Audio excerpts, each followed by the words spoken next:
Welcome to this third and special edition of our program, primarily devoted to the dangerous situation in Ukraine. The world is a huge stage for humanity's shows of all kinds. Keeping tabs on world affairs provides plenty of scopes for ongoing reports and commentaries from every corner of the globe. Right now, the humanitarian crisis in Afghanistan, the dangerous military standoff in Ukraine, the circus-like political showdown involving a controversial prime minister in England, a royal prince embroiled in a lawsuit against him from America, all of which against the backdrop of a pandemic couldn't but keep the world media extremely busy. With regard to the pressing issue of Ukraine, Putin has rejected as unsatisfactory the response to his demands of legal assurance that Ukraine will not join NATO and that NATO should dismantle its military arsenal from the belt of countries too close to Russia. At the same time, though, the Russians have indicated that there is still room for further talks.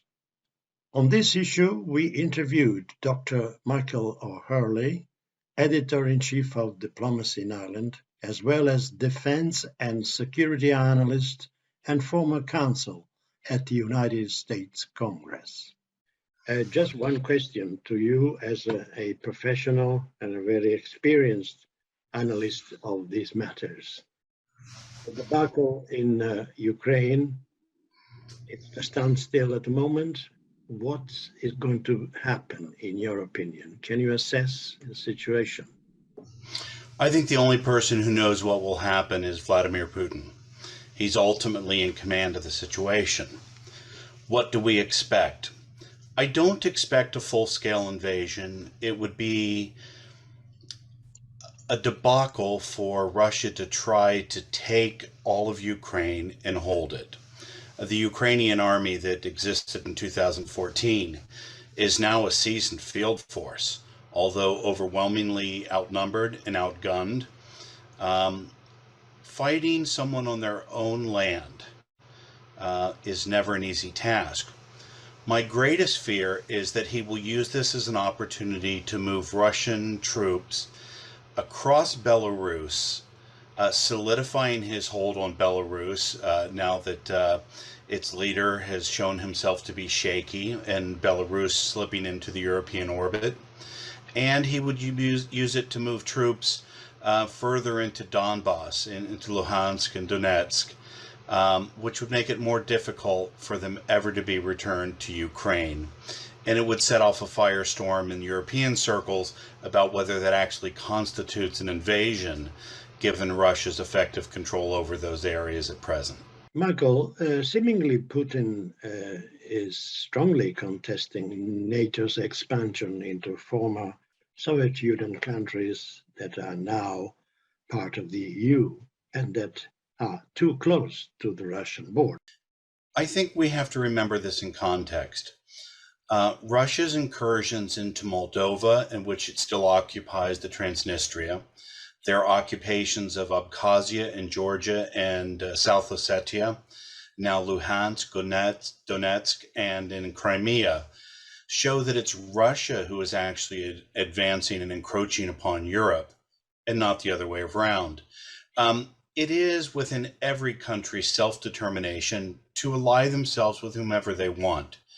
Putin knew from the beginning that demanding that Ukraine never be able to choose its own destiny was a non-starter.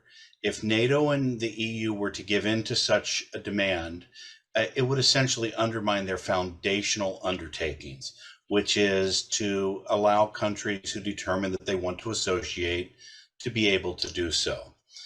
So knowing that those were going to be non-starters, I can't help but believe that Putin will act at this time in some way. Let me just make clear that I know it's an odd situation, but with the European Green Deal looking for 2030 reductions in carbon emissions It would require them to drastically reduce the purchase of fossil fuels from Russia. Russia's 50% of its economy or more is based upon those exports to Europe. He knows if he doesn't act now, that his economic ability to sustain Russia's horrible economy will diminish over the next 9 years. More than that, he knows that he does have control over Donetsk and Luhansk and Crimea now. He'll want to solidify them. And with Belarus showing itself unstable, he is taking advantage of this while everybody's looking at the Ukrainian border. He's essentially reoccupied Belarus. So again, it is Russia encroaching upon Europe. And Russia remains the only European country since World War II to invade and occupy another. We can't let them get away with this rhetoric. Our European values depend on us giving life to that which we believe, and that is in liberty, independence, self-determination, human rights, democracy, and we can't allow an outside power to determine those limits. It's for us to decide as Europeans. So at the bottom line now, what do you think is going to happen in the next few days? Well, the open source satellite images show that Russia has escalated its buildup on the border in the last 24 hours. That's after receiving and contemplating the responses from the United States and NATO and the EU, OSCE, regarding Russia's demands. As the buildup continues, we can no longer believe the Russian claim that this is merely an exercise. It is the longest and most expensive exercise in European history. We need to see it for what it is.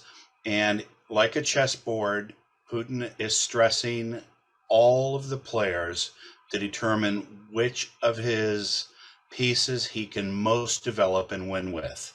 I don't think we know what that is yet, but I do fear that we'll run into a situation that with Russia having partitioned Crimea, Luhansk and Donetsk from Ukraine, the way Britain partitioned Northern Ireland from Ireland, he's really setting up another century of misery, bloodshed, dissension, and conflict, and it needs to stop now. Putin's strength is at its peak. He's shown that last year, with the pandemic, he could move forces in and out of the region to threaten Ukraine with impunity. He's threatened gas supplies. He's using all of his resources, including these naval exercises off the Irish coast, to prove that he is the master and that he's determined to get what he wants. He's not going to get this chance again. My feeling is he will have to act in some measure now. Thank you very much for your elaborations on the matter, and I'm sure we'll be in touch again on the same issue. Thank you. Chat for you anytime, and you take care. Thank you. On the pandemic front, two stumbling blocks affect the battle against the virus: the global inequality of vaccine supplies and the untimely dropping of all restrictions in some countries. England is one, where even the use of masks has been dropped from the restrictions. And it is quite a paradox now that while people are no longer obliged to wear masks in places like shops, the shopkeepers, on the other hand, will more prudently continue asking their customers to wear them.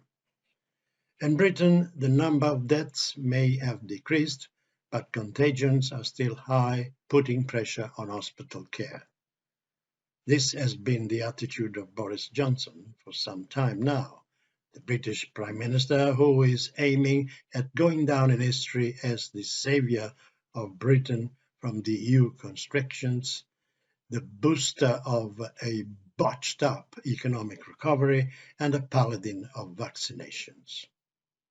Apart from anything else, Johnson is currently under severe pressure, pending the publication of inquiries about his alleged participation in a series of gatherings in Downing Street, prohibited by lockdown restrictions at the time. Depending on the results of these inquiries, he may be forced to resign.